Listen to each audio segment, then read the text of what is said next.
Guys, DK back at you with another video here for the NBA main slate here on Thursday. We got a smaller slate, only 4 games. Real quick, let's see how we're doing last night. So like I said, again, I'm making this video the night before. So Pistons, Lakers game's about to tip off. We got a few games in progress here. Chris Dunn, only through the first quarter, already has me about 18 fantasy points. A great start for him at low ownership.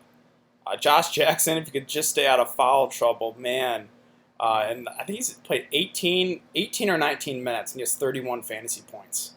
So I liked the pivot off him. I knew Oubre was going to be popular, so I liked the pivot off of Oubre while Josh Jackson. Neto, yeah, kind of busting so far. I mean, he doesn't really, at 4.3K, if he can just give me like 20, that'd be okay. And then again, I got Reggie and Andre. John Collins, who's the thumbnail to my video for a reason. Huge game, 51 fantasy points. So hopefully some of you guys took that advice, played John Collins, and then Tristan Thompson and Sabonis were okay at their prices respectively. So it's going to be interesting to see, how the night kind of ends up. Let's see. So I only did threw it in the big tournament, that lineup. Then I made a couple of lineups for the night slate, kind of with the stack, the Portland and the Bulls game, and then the one stack, the Lakers-Detroit game. So we'll see how those end up going.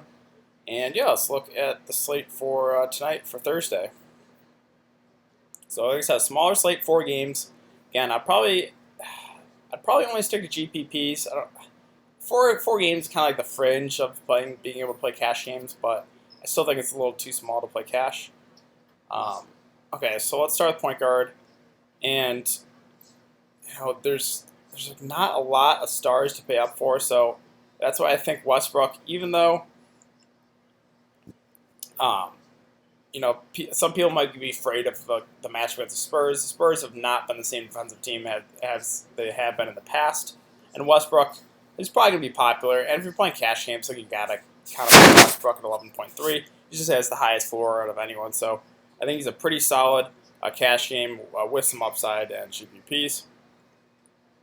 And then you got Boston, Miami, 2 teams I just don't like targeting. Boston, a very deep team when healthy.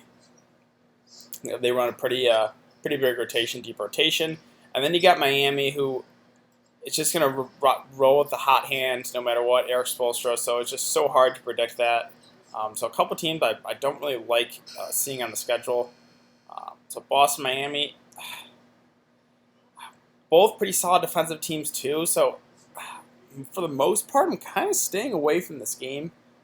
And then you got Fox here, 7.6K. If I haven't said it enough, guys, I really hate David Yeager. Like, he is the worst coach in the NBA. I had that Suns-Kings stack the night before, and it was looking great in the first half.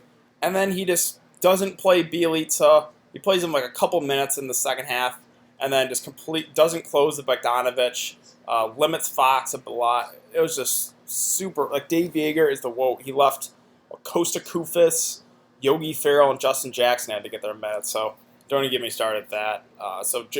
Again, the Kings, another team that's unpredictable. How the hell can you trust David Yeager when he's a guy that would literally could play starters 5 minutes like he did, like a month ago. He just literally played them for 5 minutes. So it's really hard to predict, but I always love playing Fox.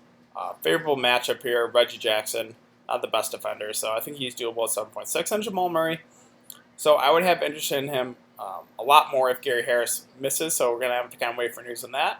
And then if Gary Harris misses, we can look to Torrey Craig, as well as Malik Beasley and Monte Morris as value plays, so we'll kind of wait for news there. If he misses, again, these 3 guys, all 4K or under. Craig, Beasley, and Morris are going to ask to play some big minutes, so I would like them all as value plays if Gary Harris does miss. Okay. Lou Williams, so if you watched my video from a couple days ago, I really liked him as well as MONTREZL. Both put up 50 bombs against Charlotte, so hopefully some of you guys took that advice. So Lou Williams, again, the price is creeping up there, but he's going to shoot the ball a ton at 6.9K. Still think it's doable. Let's see, I don't know, like it's just Miami. They run such inconsistent rotations. Like, they're just gonna roll with a hot hand. So it's really hard to trust anyone. I guess like yeah, D Wade 5.1K. He's been playing some more consistent minutes. Like I think he's okay. Then you got Reggie, who I'm going to be interested to see how he does against the Lakers tonight since that game's just starting. But another favorable matchup here against the Kings. Um, I don't like playing Reggie Jackson, but it's just the price and the matchup kind of here, so I think he is doable. Let's see. And then again, the Boston guys, I would like them a lot if Gary Harris is out.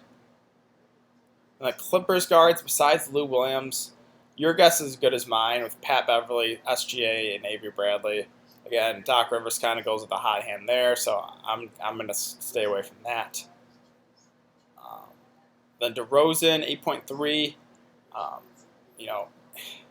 Him and Aldridge have been very up and down, but he has a pretty high ceiling. DeRozan does. So at only 8.3K, I think you could take a shot. The one downside would be probably pick a Paul George defense, but like I said, that's not going to concern me too much.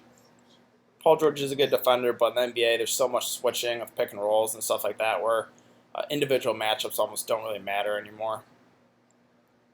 You got Hield and Bogdanovich. So for a while now, like Bogdanovich is always way cheaper, but now that they're almost the same, both at 6'2" and 6'7", I think they're okay. Probably then would rather play Hield. I think he has a little more upside since they're similar prices, but they're both kind of priced up a bit. And it's Dave Yeager. You just don't know what's going to go on with the rotation. So yeah, let's see. Reggie Bullock. I just hate, like, besides Andre Drummond and Blake Griffin, I guess Reggie, but I just don't like targeting anyone else in Detroit, I guess. I know it is a favorable matchup. Should play most of the game. So I guess you could give a look to Reggie Bullock.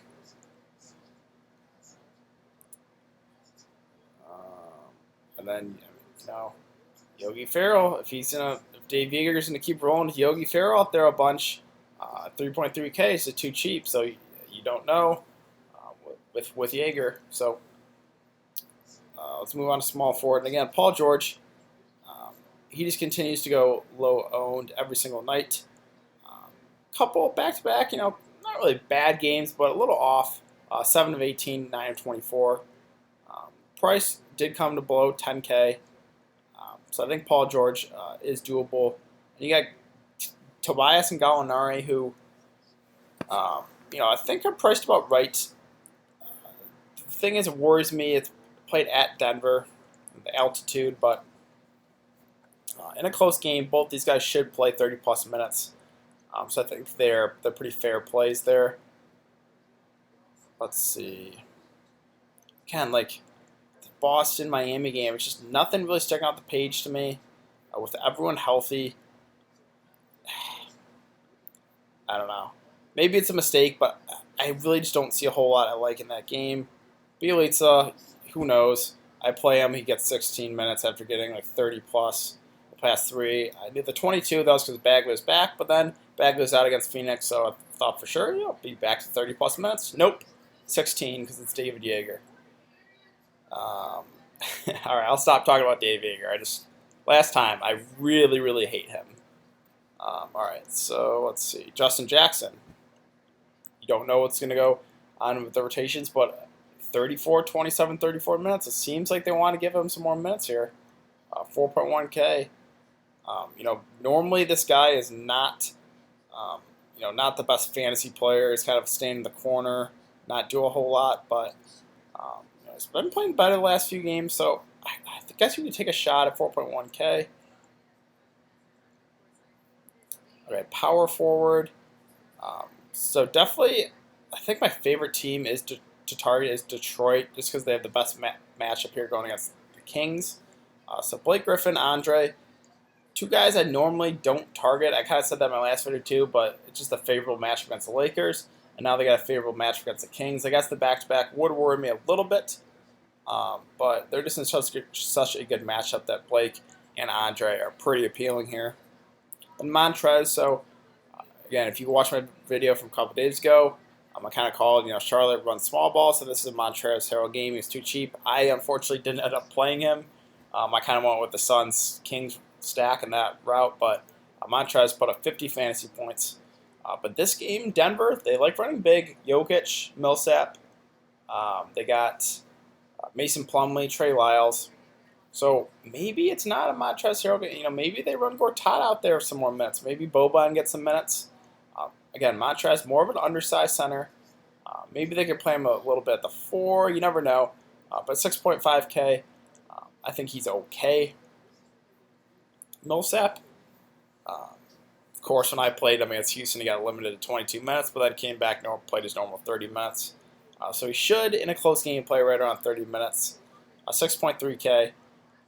I think he's a pretty solid play. Bagley, they just rested him the other night. Played 20 minutes in his first game back in a while. Detroit runs big, so maybe he's asked to play a few extra minutes here. So I think Marvin Bagley, I think you could definitely take a shot there at 5K. And then Jerami Grant. Nerlens Snow had that scary injury. It fell on his head, got a concussion, so he's going to be out for a while. So maybe Jerami Grant runs some backup 5 here. So this is going to be interesting to kind of see how Oklahoma City runs their rotations. But if he's going to run the backup 5, I think he would be a pretty solid play there at 4.8K. Let's see. So Kelly O, so this would be the play that I would take a shot on in this game. It's get the revenge game narrative.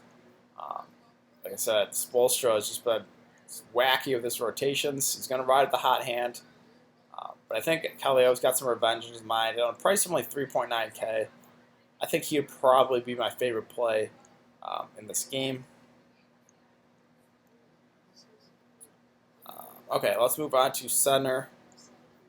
And yeah, definitely center is the best position in my opinion on the slate.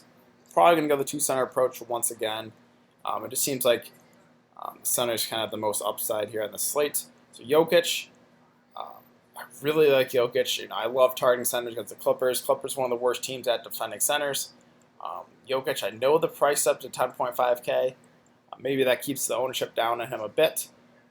If the game stays close, I think he's going to have a monster game. So I like Jokic at 10.5. And then again, Blake and Andre. 2 guys I normally don't like targeting, but it's just the price in the matchup here that puts them firmly in play, so I do like both of them. Aldridge at 7.2. Kind of the same thing with DeRozan.